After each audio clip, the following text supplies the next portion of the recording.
алейкум, хайрлах шамлар. Витаю в эфире телеканала АТР. Вы смотрите информационно-аналитическую программу «Бугунь». В студии для вас работаю я, Гульсум Халилова. И следующие 4 часа в этой студии с гостями мы обсудим основные новости и события, которые появились в украинской информационной повестке дня и которые непосредственно касаются временно оккупированных территорий.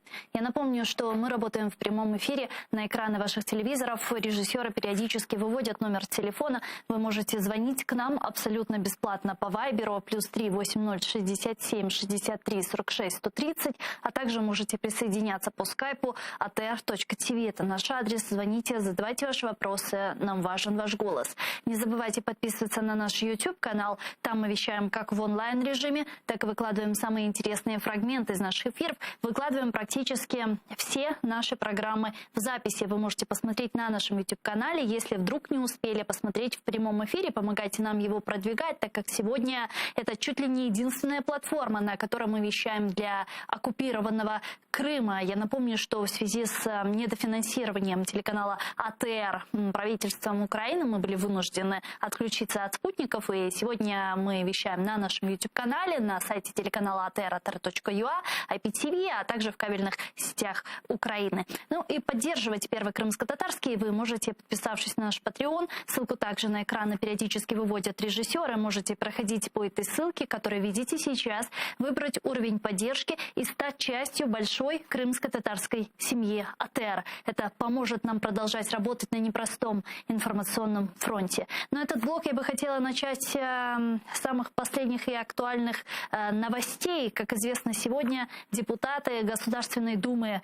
России ратифицировали так называемый договор о дружбе, сотрудничестве и взаимопомощи с самопровозглашенными так называемыми республиками ДНР и ЛНР. За ратификацию соглашений единогласно проголосовали 400 депутатов Госдумы РФ. Я напомню, что вчера поздно вечером российский лидер Путин подписал указы о признании ОРДЛО. Путин во время видеообращения к россиянам заявил о том, что Россия признает независимость так называемых ДНР и ЛНР. И, собственно, на подписании этого указа присутствовали главари фейковых образований. Давайте послушаем прямую речь Путина. Считаю необходимым принять уже давно назревшее решение. Незамедлительно признать независимость и суверенитет Донецкой Народной Республики и Луганской Народной Республики. Прошу Федеральное собрание Российской Федерации поддержать это решение, а затем и ратифицировать договоры о дружбе и взаимопомощи с обеими республиками. Два эти документа будут подготовлены и подписаны в самое ближайшее время. А от тех, кто захватил и удерживает власть в Киеве, мы требуем незамедлительно прекратить боевые действия. В противном случае вся ответственность за возможное продолжение кровопролития будет целиком и полностью на совести правящего на территории Украины режима. Вчера в 2 часа ночи по Киеву президент Украины Владимир Зеленский выступил с обращением к украинцам после такого решения главы Кремля. Вот что сказал украинский лидер. Як тільки ми побачимо зміну ситуації, як тільки ми побачимо зростання ризиків, ви будете про все це знати. Зараз немає жодних причин для хаотичних дій. Зробимо все, щоб так і було надалі. Ми віддані мирному і дипломатичному шляху. І будемо йти ним і тільки ним. Ми на своїй землі. Ми нічого і нікого не боїмось. Ми нічого і нікому не винні. І ми нічого і нікому не віддамо. І ми в цьому впевнені. Бо зараз не лютий 2014 року, а лютий 2022. Інша країна, інша армія, одна мета – це мир. Мир в Україні. Слава Україні! Вчера всю ночь президент Украины Владимир Зеленский, украинский министр иностранных дел Дмитрий Кулеба проводили огромное количество телефонных разговоров с западными лидерами, которые выразили поддержку Украине. И среди последних таких переговоров это президент Украины Владимир Зеленский сегодня провел телефонный разговор с президентом Турецкой республики Реджепом Таипом Эрдоганом, во время которого, в частности, поднимался вопрос признания России так называемых ЛДНР. Об этом президент Украины сообщил на своей странице Twitter. Он написал следующее. Провел телефонный разговор с президентом Турции, выразил благодарность за поддержку позиции Украины относительно последних провокационных решений России. Я напомню, что вчера вечером, сразу после такого видеообращения президента России Путина, Турция сразу сделала заявление относительно того, что они не признают независимость так называемых ДНР и ЛНР и осуждают такое решение Кремля. С нами, я рада представить гостя нашей студии, юрист, международник Вадим Трюхан. Пане Вадиме, витаем вас. Селям алейкум. Алейкум ассалям. Простой вопрос. Зачем Путин признал независимость так называемых ДНР и ЛНР? А навіщо Гітлер хотів анексії чи аншлюса з Австрії? Навіщо він хотів, наприклад, там Судети, потім Чехословаччину? Навіщо він потім розв'язав Другу світову війну? Тобто це можна назвати аншлюсом Донбаса зараз? Ні, це я просто, знаєте, я проводжу паралель з тим, хто спричинив найбільший катаклізм 20-го сторіччя. Так. А зараз ми маємо справу з новітнім таким фюрером 2.0 Владимиром Владимировичем Путіним, який возомнив себе царем всія не тільки Росії, а всього руського міра. Як відомо, що руський мір, він ніде не закінчується. Це він сам особисто говорив. Тому шукати логіку в його діях, я вважаю, це абсолютно марна справа. Там мають розбиратися психіатри. Я коли вчора слухав його промову, відверто кажучи, я був шокований. Чим ви кажете? Тим, що він абсолютно видуману історію ним же оперує. От це була фактично, знаєте, як такий глибокий, більш детальний переказ його статті відомої, яку розміщали на сайті Кремля, де він доводив, що України немає, що є українці і росіяни, і українці – це частина руського міра, російського народу. А вот, кстати, интересно, действительно, вчера на протяжении 1,5 часов Владимир Путин читал лекцию по истории, причем по перекрученной абсолютно истории, чтобы в итоге сказать о том, что назрело уже принятие решения о признании независимости так называемых ДНР и ЛНР. Зачем 1,5 часа нужно было вот эту историю рассказывать? Свою причем. У мене таке враження, що там є два такі ключові пояснення, чому він це робив. Перше, він сам не впевнений в своїх діях. І коли ми перед цим дивилися засідання, так зване засідання Радбезу РФ, то навіть присутні на цьому засіданні, які виступали, вони були перелякані. Дивлячись на те, як вів себе Наришкін, директор, на секундочку, Служби зовнішньої розвідки Росії, ще з пітерських часів близький товариш і друг Путіна. Це було просто смішно. Да? Ніякої ні впевненості, нічого, навіть не розумів, що йому говорить. Навіть договорився до того, що ми приймаємо їх як суб'єкти Російської Федерації. Да? Там Мішустін, що він блеяв, прем'єр-міністр цілий. Інші там деякі представники. Козак. Мені здається, що от навіть його найближче оточення вже зрозуміло, що вони мають справу з хворою людиною, психічно, яка їх, як тих, знаєте, вівців, веде на заклинання, тобто в бездну. І вони, відповідно, мені здається, як тільки почне погіршуватися ситуація, вони або просто здійсняють там якийсь дворцовий переворот, або просто потікають в різні боки, як ті щурі з корабля, який тоне. Але це одна причина. Те, що він відчував невпевненості, намагався обґрунтувати, чому він так вирішив. Да? А друга причина, він посилав меседж. Він намагався не українцям і не росіян. Росіяни там давно вже не беруться до уваги. Вони всі, хто кажуть, під колпаком, опозиційні всі поля зачищені, посаджені або там вбиті, як Політковська, як Німцов там і так далі. І він посилав цей меседж американцям. Єдиний, з ким він вважає, що йому варто домовлятися про щось, це Байден. І чому я так кажу? Тому що тих же самих Шольца і Макрона він фактично зневажає. От сам сценарій почав реалізовуватися задовго до перших його, як то кажуть, актів. Не 18-го числа, не 17-го, коли було оголошено там провокації з боку України, коли почало накручування в пропаганді, що Україна нападає на Донецьк. Кстати, вот интересно, когда он решил признавать независимости от я над цим роздумую вже другий день, і в мене складається таке враження, що це було десь до 10-го числа, тому що треба певний час. Це все-таки бюрократична машина, погодження, там, виписання сценаріїв, там, підготовка якась логістична, там, ну, елементарне написання там, виступів цих там, і так далі. От. А дивіться, а 15-го числа президент Путін зустрічається з канцлером Німеччини Олафом Шольцем. І вони посміхаються один одному, вони щось там підігрують один одному. Тобто, ніби він грається, ніби він юзає канцлера величезної економіки номер 1 в Європі. 12 числа Макрона, але логічна ситуація, там компліментарні всякі речі, заяви, там і все решта. От зараз, мені здається, і Макрон, і Шольц нарешті зрозуміють, і загалом політикум Німеччини, Франції, що вони мають справу з маніаком, який їх використовував. І чому ж сьогодні Шольц дуже швидко прийняв рішення стосовно зупинки сертифікації Північного потоку-2.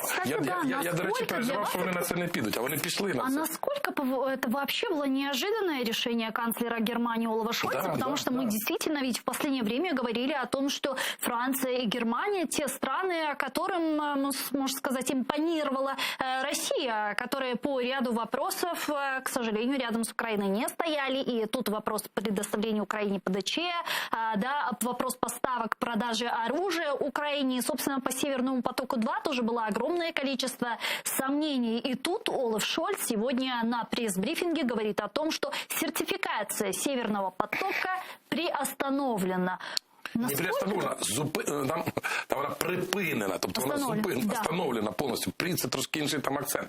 Дивіться, мені здається, що це було рішення не сиюмінутне, воно було продумане. Я звернув увагу, що 2 дні тому на німецьких масмедійних ресурсах вийшло таке серйозне вийшло інтерв'ю, серйозне. Причому Олафа Шольца з ким? З дітками. Такі діти десь, мабуть, років по 10 плюс-мінус, декілька, там 2 чи 3 було.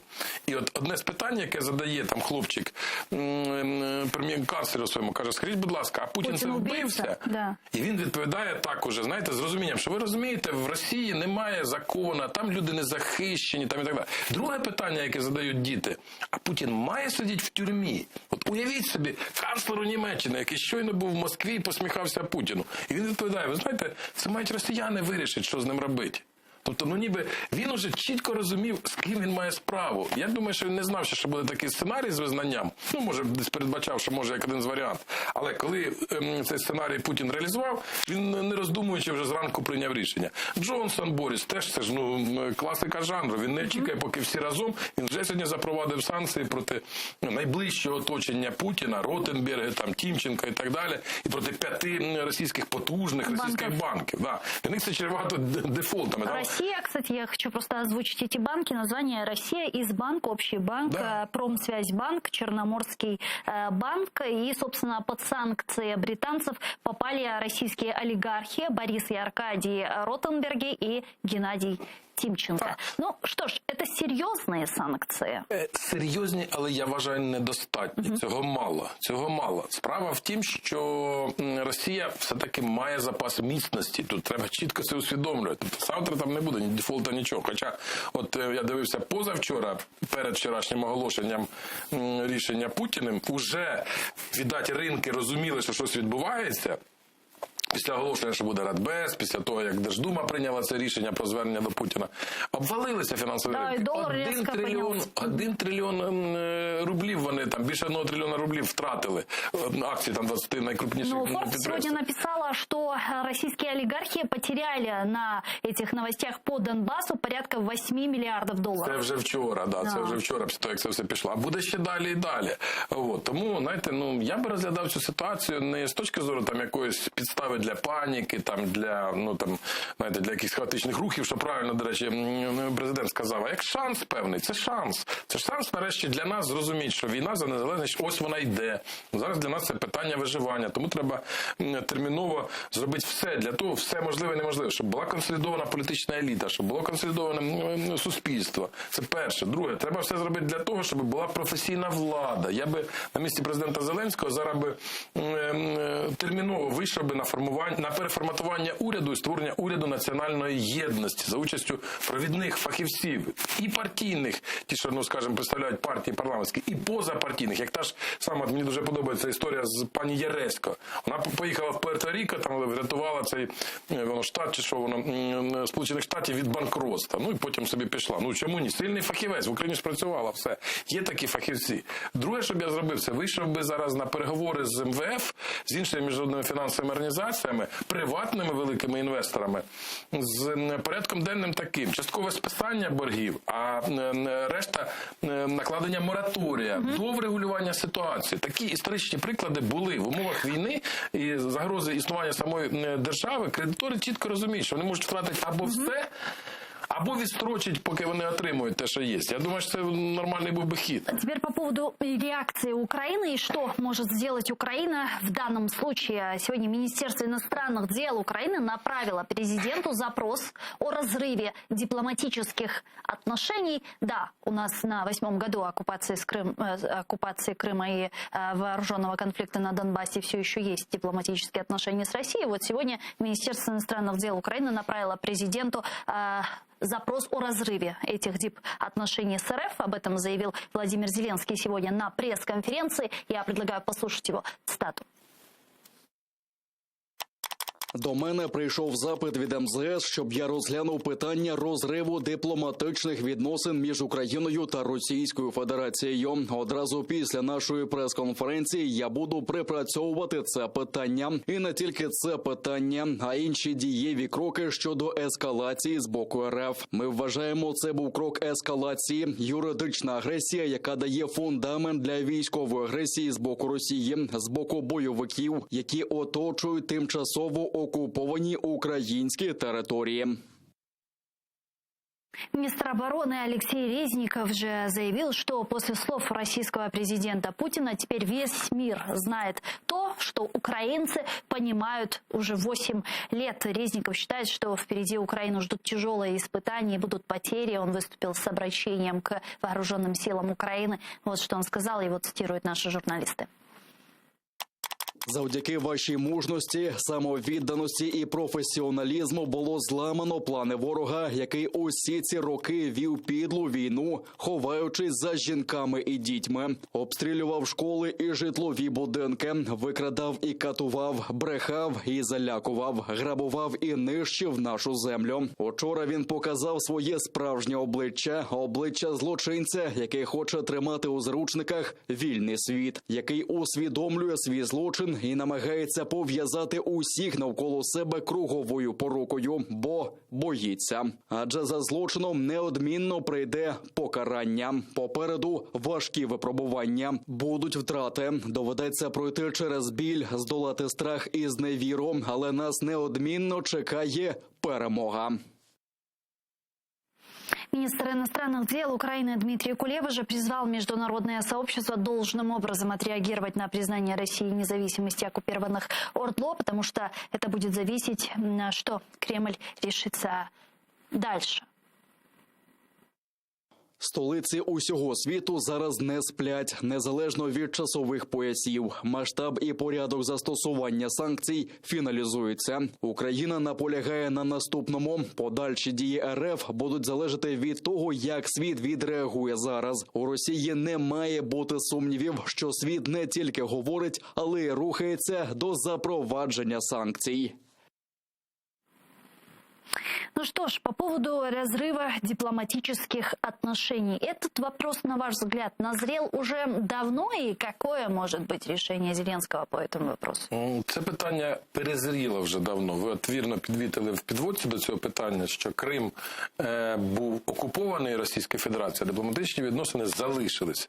Зрозуміло, що ще тоді, одразу після того, як 18 числа відбулись ці акти ганебні підписання цих так званих угод з з Кримом і Севастополем, згідно з якими вони стали суб'єктами федерації, як Росія вважає, тоді одразу треба було розвивати дипломатичні відносини. Але зараз, коли зроблено ще один акт, як тут виразилась юридична агресія, але я вважаю, що це класичний варіант збройної агресії, адже ввійшли в тому числі збройні війська, регулярні підрозділи Збройних сил Російської Федерації в ОРДЛО. Да? От зараз треба визнавати, розривати дипломатичні відносини. І не бояться цього. Такі прецеденти в світі бували.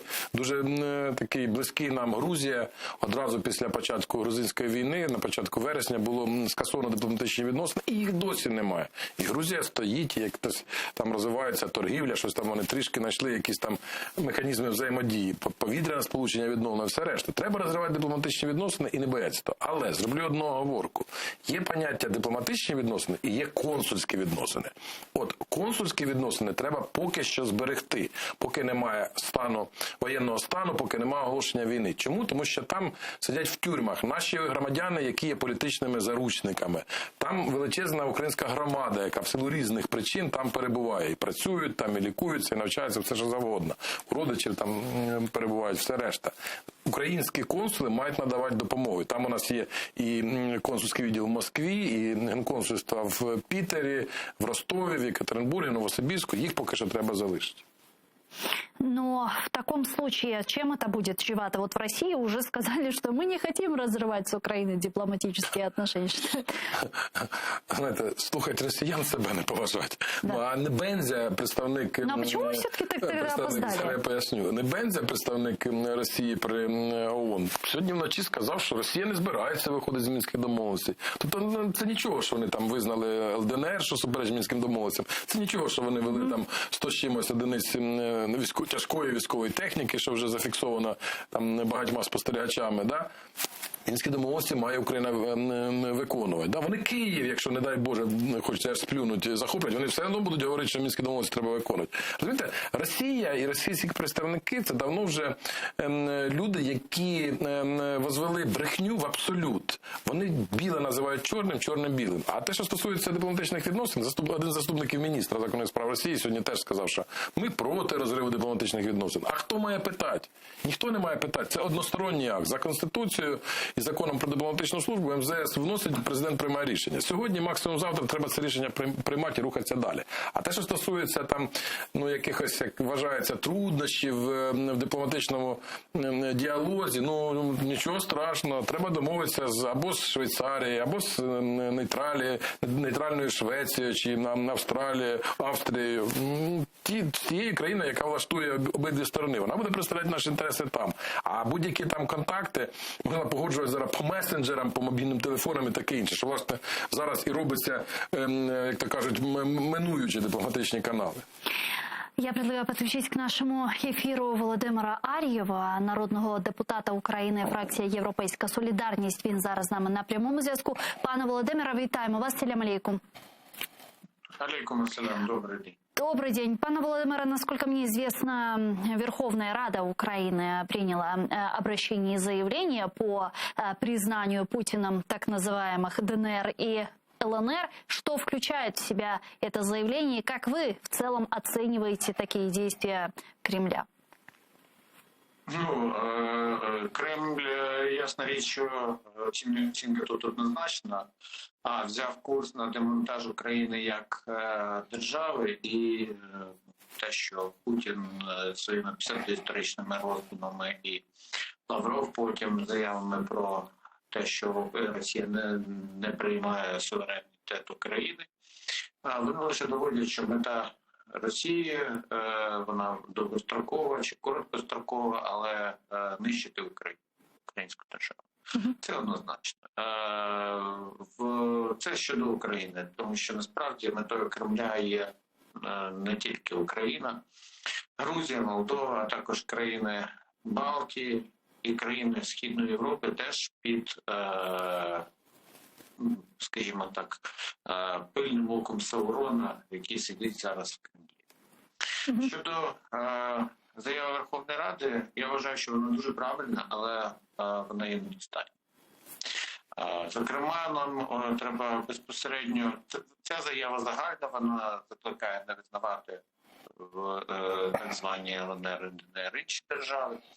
Вони закликають до дії і санкцій щодо Російської Федерації і осіб, які були причетні до ухвалення рішення про так зване визнання так званих республік. Але Верховна Рада зараз потребує негайно прийняти рішення про посилення обороноздатності країни. Це стосовно і бюджету, і інших законопроєктів. Нам потрібно вирішувати, як ми будемо звертатися до інших міжнародних організацій. Зокрема, я сподіваюся, що для Парламентської асамблеї Ради Європи цей крок буде нарешті все ж таки доказом того, що Росія не відповідає критеріям цієї організації і проти неї будуть запроваджені санкції. Якщо це не буде зроблено, то Парламентська асамблея Ради Європи просто фактично припиняє своє, не існування, але існування як організація, яка відповідає за дотриманням прав людини, верховенства права і демократії. Пане Володимире, да, и сейчас Министерство иностранных дел Украины также призывает президента Владимира Зеленского разорвать дипломатические отношения с Россией. Насколько это серьезный ответ? Дивіться, в 2014 році був започаткований і мінський, і нормандський формат, все ж таки формат якихось переговорів, і всі все ж таки тоді розраховували на те, що можна якимось чином це вирішити питання дипломатичним шляхом, залишаючи можливості, хоч і для довготривалої, але в перспективі, але деескалації. Потім це стало зрозуміло, вже тепер стало зрозуміло, що Росія ні на яку деескалацію йти не збирається, і в даному разі вона заявляє про переділ світового порядку. Більш ні менш. Путін явно хвора людина. Тому зараз ми вже вичерпали ці дипломатичні можливості. Ну і ясна річ, якщо б ми тоді ухвалили ці рішення, то навіть у світі би цього не зрозуміли. Зараз вже розуміють і всі готові до того, що це буде крок, який дозволить принаймні вже не будувати ілюзій щодо відносин із Російською Федерацією, і тоді якась західна країна змушена буде бути таким інтермедіатором, посередником згідно з міжнародного права. Тобто, означає ли це, щодо українців, які живуть в Російській Федерації, в них було 8 років для того, щоб визначитися. І вони мають розуміти, що у випадку чого, на жаль, Пане Володимире, а означает ли это, что Минские соглашения уже полностью нивелированы и Минских соглашений уже нет, что они полностью денонсированы? Ми читаємо, що там було. Сторони, які підписали Мінські угоди, це Німеччина, Франція і Росія, вони заявляли про повагу до територіальної цілісності України. І що заявляли, що ці ОРДЛО, вони є в складі держави України. Зараз Росія заперечила основоположний пункт Мінських угод. Далі все не має сенсу. И, пане Володимире, сегодня пресс-секретарь Путина Песков сказал о том, что Россия признала, в кавычках, ЛНР и ДНР в тех границах, в которых эти республики провозгласили себя в 2014 году. Означает ли это, что ситуация на Востоке может обостриться, как следующий возможный сценарий, и так называемые ДНР и ЛНР с поддержкой России, в принципе, Россия пойдет дальше на оккупацию, на попытку оккупации подконтрольных Украине регионов Донецкой и Луганской областей? Я переконаний, що так воно і буде. Тому що в даному разі Путіну потрібна така собі перемога і над Україною, і над Заходом, який в мозгах Путіна особлює сьогодні Україну. Тому вони будуть намагатися дійсно відвоювати все нові території, і насправді сьогоднішнє рішення і Думаю, щодо договору з так званими республіками, воно може читатися по-різному, і воно таке дуже втічне. В даному разі вони фактично, знову ж таки, все покладає Москва, що типу, якщо захоче ДНР і ЛНР так звані воювати за свою землю, будь ласка, воюйте, ми тут вам заперечувати не станемо. Але ми розуміємо, що це за ЛНР і ДНР будуть в тому числі воювати і безпосередньо російська армія, і тому уникнути загострення бойових дій на сході України зараз, на жаль, я бачу, не вийде. Але все, що зараз треба робити, що Українська Рада Верховна має забезпечити належним чином армію, тому що те, що зараз відбувається, я вважаю просто з боку влади, воно безвідповідально стосовно безпеки України і стосовно Збройних сил. Это было, на ваш взгляд, неожиданностью, такое решение Путина для нынешнего украинского руководства? Для керівництва, так, для мене, наприклад, ні. Ми ж бачили, що і Арахамія заявляв, що Путін на це не піде.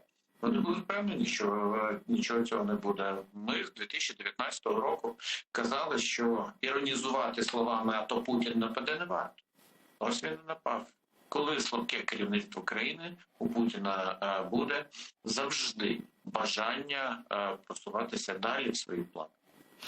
Дякую вам дуже, пане Володимире. Чохсагулна, что нашли время, подключились к нам в эфир, ответили на наши вопросы. Володимир Ар'єв, народний депутат України, фракція «Європейська солідарність», був з нами на прямому зв'язку. Пане Вадиме, что дальше? Будет ли, как вы думаете, Россия пытаться дальше идти оккупацией на подконтрольные Украине регионы Луганской и Донецкой областей? А тут є варіанти. Угу. Вот как дальше? Давайте попробуем смоделировать все возможные сценарии развития событий. Один сценарій, не очікуючи подальшої такої глибокої, серйозної реакції, не очікуючи, що буде падати зараз і економіка, і рубль провалиться, все решта, вони буквально на днях почнуть намагатися завоювати решту Донецької і Луганської областей. Зараз же ж вони самі плутаються в показах. І Пісков на питання журналістів, вже там 8 разів у нього запитували, він різні відповіді дає. В тих межах, яких вона проголошувалась, в тих межах, яких існує, в тих межах, яких проголошувалася і існувала, і так далі. Це один варіант. Вони можуть піти, завоювати це, тому що по конституції, так званих ДНР, ЛНР, вони існують в межах Донецької і Луганської областей. Інший варіант, вони можуть спробувати, в першу чергу, Путін застабілізувати ситуацію. Застабілізувати, подивитися, яка реакція, перегрупувати сили протягом декількох місяців, зробити вигляд, що вони продають зброю, причому новітню зброю, там літаки, ракетні системи, все решта, так званим ДНР, і ЛНР.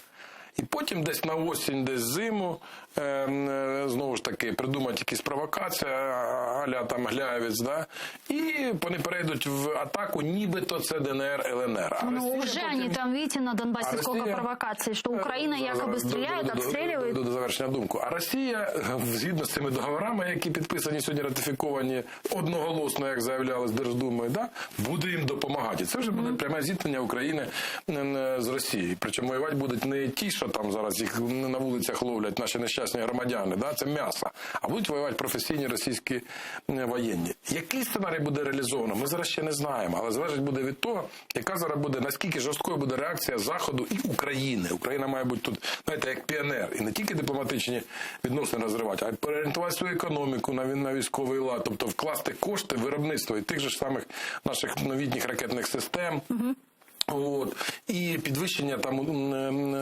заробітних плат нашим військовослужбовцям, збільшення чисельності армії і так далі. Тобто показати Путіну, що ми готові воювати до останнього, що ціна за вторгнення широкомасштабне, на решту території України, буде для нього зависока. Або ж якщо буде слабка реакція, і дії влади будуть слабкі, тоді він подумає, так це ж заохочення до дій далі. І він піде не тільки на Донецьку, Луганську область, а й на мою рідну Харківську. Можна очікувати будь-яких наступів із Білорусі, де зараз фактично взято під колпак и Лукашенко, и все військово-політичне керівництво. Но сейчас говорят, что больше всего под угрозой больше всего под угрозой говорят, что находится Мариуполь и Одесса. И Путин вчера, кстати, упомянул слово Новороссия. Путін хоче побачити відсутність України на політичній карті світу. Для того, щоб це побачити, може бути декілька варіантів. Один з варіантів – роздроблення України і там утворення якихось квазі-республік, там Харківської республіки, там Вінницької, ще якийсь. Другий варіант – це повна окупація всієї України, що надзвичайно буде складно зробити з огляду на те, що українці в переважній більшості своїй готові захищати свою державу. Для нього це буде пекло, це гірше, ніж 10 Афганістанів. Да? Третій варіант – політично взяти під контроль, зсередини підірвати Україну, добитися зміни влади, щоб прийшли Медведчуки, Мураєви до влади. Да? Це от один з таких фантастичних сценаріїв, який для нього оптимальний. Тобто, фактично, чужими руками він добивається те, що хоче. От. Насправді зараз ситуація склалася таким чином, що в нас є історичний шанс зламати сценарії, які написані в Кремлі, які в голові у Путіна, і стати по-справжньому самодостатньою, незалежною суверенною державою. Нам, окрім того, як стати східноєвропейським Ізраїлем, іншого виходу не залишається. У нас сил хватить на це? Єдине, треба враховувати те, що Ізраїль, він з перших днів свого існування якраз поставив як пріоритет створення високоточної, високоякісної, в тому числі ядерної, до речі, зброї, і він цього досяг. Це перше. І друге, у Ізраїля був дуже потужний союзник. Це Сполучені Штати Америки, які робили все для того, щоб захистити Ізраїль. Ну и регион, в котором находится Израиль, это не тот регион, в котором находится Украина, и враги Израиля, которых Израиль считал своими врагами, не обладали ядерным оружием, как Россия. Я вважаю, що дещо перебільшується теза про те, що Путін готовий застосувати ядерну зброю. Це не так? Застосувати ядерну зброю – це ж просто знищить планету. Ну, зрозуміло, що тільки буде нажата кнопку, через декілька секунд уже всі ядерні держави світу будуть це бачити. І одразу, одномоментно, тут уже незалежно, куди вона полетить, в сторону Києва, чи в сторону там Талліна, чи когось, будуть нажаті інші кнопки. Тобто це знищення і Росії, і планети. Я думаю, на це він не піде. Більше того, ті генерали, які сидять, вони йому цього біля нього, там, вони йому цього не дозволять зробити. І от враховуючи це, треба чітко розуміти, що є багато історичних прикладів, коли малі або середні нації успішно протистояли великим загарбникам. Це і та ж сама Фінляндія, СССР, ми пам'ятаємо, це і той же самий В'єтнам, Китай, ну і багато інших прикладів, які існували в історії. Більш, до речі, мені подобається приклад Тріскові війни, Ісландія, Великобританія. Фактично два союзника, партнери, але от не поділили вільну економічну зону, там місця вилову риби, і було декілька тріскових війн. І ісландці, невелика нація, без там, не те, що ядерної зброї, без флоту військово-морського, вони відстояли свої права. Так само и нам треба діяти, жестко відстоять свои национальные интересы.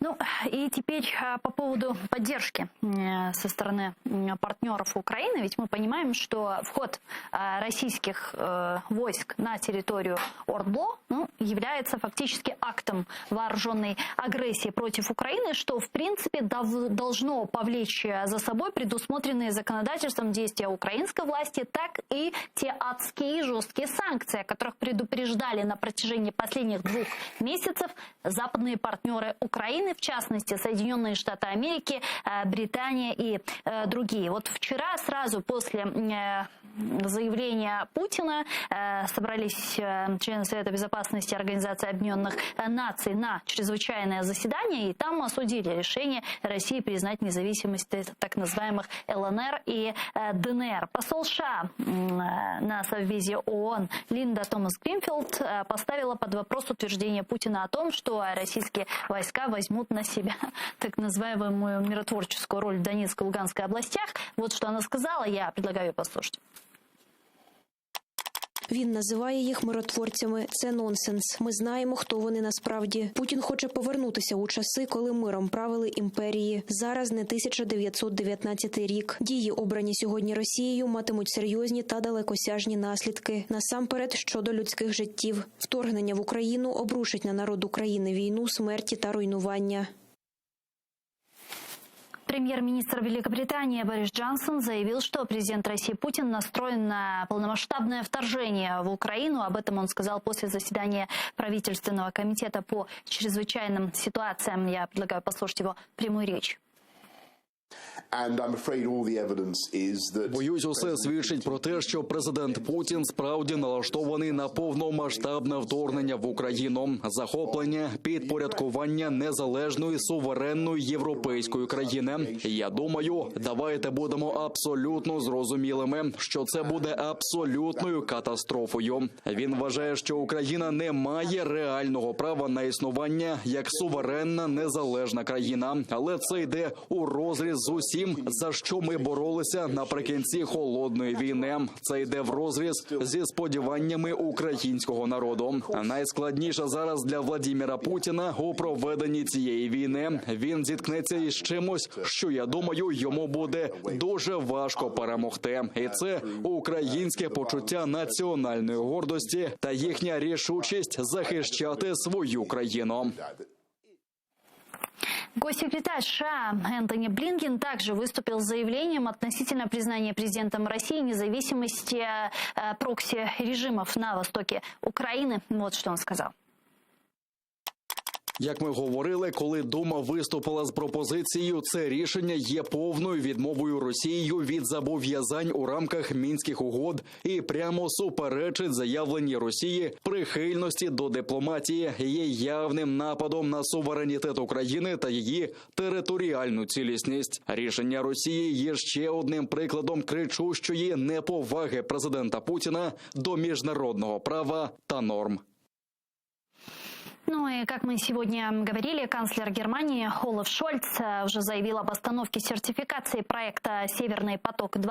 Британия уже ввела санкции против 3 друзей, близких друзей олигархов Путина, а также 5 русских банков. Сегодня верховный представитель ЕС по иностранным делам и политике безопасности Жозеф Боррель заявил, что Совет Безопасности сегодня вечером на внеочередном заседании утвердит санкции против России за ее очередные агрессивные действия против Украины. А с нами сейчас на прямой связи Олег Шамшур, надзвичайно повноважений посол України у Франції 2014-2020 роках. Пане Олеже, вітаємо вас. Салям алейкум. Добрый вечер. Добрый вечер. Пане Олеже, как вам реакция наших западных партнеров на признание Путиным независимости так называемых ДНР и ЛНР? Насколько она серьезна, насколько она эффективно может ударить по России, непосредственно по Путину? Я би сказав таким чином, на рівні оцінок дипломатичної підтримки це правильно, це потужно, чітко. Що стосується санкцій, а це головне, що ми очікуємо від партнерів, тут у мене відчуття, скажімо так, змішане. Як на мене, найслабші санкції застосували Сполучені Штати. Я навіть про це написав своїм знайомим США і своїм знайомим дипломатам в Києві, по Львові зараз. Судячи з заяви Крістіни Квін, це розглядається як початок санкційного залпу, будемо сподіватись. Що стосується санкцій ЄС, то, в принципі, там є декілька важливих елементів, зокрема, санкції, які обмежують доступ до міжнародних валютних і фінансових ринків. Що стосується Великої Британії, я вважаю, що це крок абсолютно в правильному напрямку.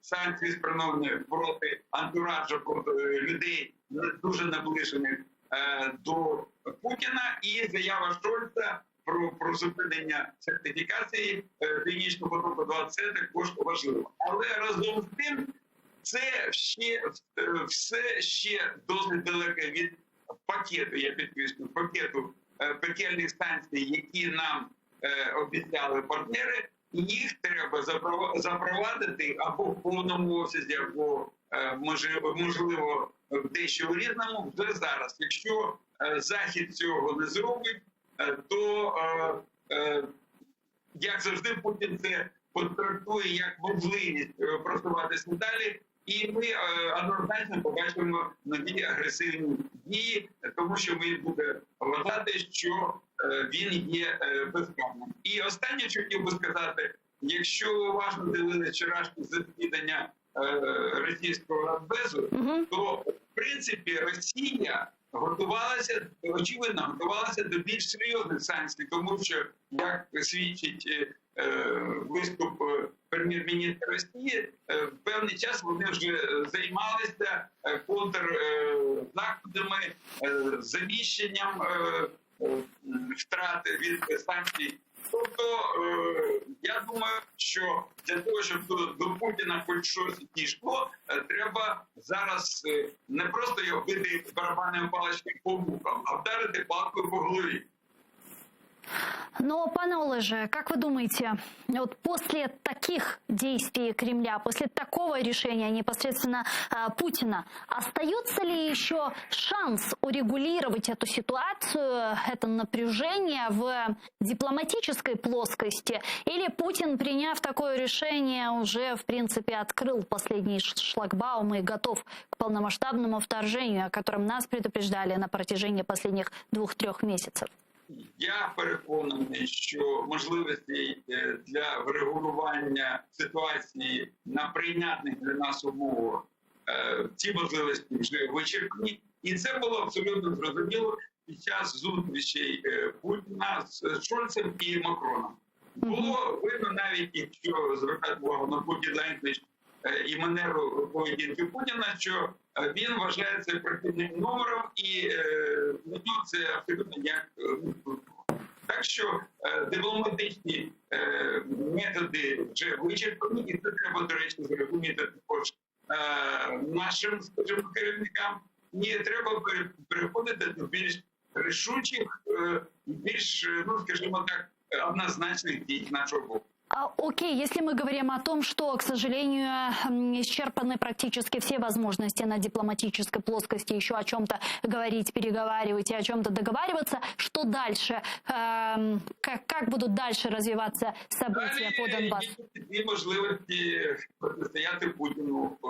Це санкції, про це я вже достатньо сказав, і це наша армія і продовження надання допомоги нашій армії в тому режимі, як ми бачили останній час, тобто в режимі повітряного мосту. Ну а насколько, на ваш взгляд, будет серьезным ответ цивилизованного мира, и кто войдет в эту антипутинскую коалицию? По Фрейду говорить. Ну, ви майже правильно сказали, про що поведінка Путіна відповідає якраз поняття антигітлерівська коаліція. Я розраховуємо, що до цієї коаліції доєднаються демократичні держави. Я маю на увазі насамперед країни-члени НАТО, Європейського Союзу та Великої Сімки. Дякую вам дуже, пане Олеже. Чохсагун, что наше время подключились к нам в эфир и ответили на наши вопросы. Олег Шамшур, український дипломат та екс-надзвичайний повноважений посол України у Франції, був з нами на прямому зв'язку. Пане Вадиме, ответ цивилизованного мира, как, впрочем, вот последний вопрос я бы хотела и задать вам. На кого мы можем рассчитывать? Кто войдет в эту антипутиновскую коалицию, кто поддержит Украину? Я розраховую в першу чергу на англосаксонський світ. Це США, Британія і десь частково Австралія. Вони, до речі, створили рік тому якраз оборонний союз, і вони не пов'язані ніякими зобов'язаннями будь-з ким, які би обмежували їх. Той факт, що Борис Джонсон вже оголосив про перший пакет санкцій, тому підтвердження. Це перше. Друге, знаєте, от сподобалось, ми сьогодні це з вами обговорювали, позиція Шольца. Оперативно і однозначно. Припинить сертифікацію Північного потоку-2. Тому Німеччина теж повертається ніби в гру. Я очікую, що Німеччина... Кстати, надолго ли, интересно? Сегодня, кстати, Дмитрий Медведев, видели, сделал заявление, и он уже начал пугать европейцев ценами на газ. Он сказал, что добро пожаловать в мир, когда европейцы будут покупать газ по 2000 євро. Те, що сказав Медведєв, це не витримує ніякої критики. Це, знаєте, взяти і собі вистрелить в ногу. Вони ж експортують, чи постачають газ в Європу, в Німеччину. Не хочете поставляти, будь ласка. Вони поступово переорієнтують переорієнтуються. Вони вже частково переорієнтувалися на СПГ з США, з Катару, там, домовилися з Азербайджаном, з Японії навіть декілька цих газовозів прийшло. Диверсифицировали поставки газу. Переорієнтуються. Поступово це потужні економіки, потужні фінансові ресурси і все решта. Але росіяни себе самі обмежують в бюджетних надходженнях. Але повертаючись до Німеччини, мені здається, що це вже відбувся певний перелом. І я не виключаю, що Німеччина перегляне і рішення стосовно постачання зброї Україні. Зараз було теж оголошення, що вони велику кількість, там якусь кількість солдат, не сказано скільки, але військовослужбовців перекинуть на схід Євросоюзу. Здається, в Литву. Це теж серйозне рішення. Плюс французи. Макрон зараз напередодні виборів хоче продемонструвати свої здатності як лідера. Йому зараз не вдалося, фактично не вдалося змодерувати дипломатичний процес. Він уже ж оголосив, що буде саміт Байден, Путін, Макрон в Парижі, а в Білому домі зараз задумались, чи варто проводити цей саміт. Хоча ще не відмовились від перемовин по рівню Блінкен-Лавров, який намічені на 24 число. Макрону треба продемонструвати, що він може щось. Тому я думаю, що він теж тут буде активничати.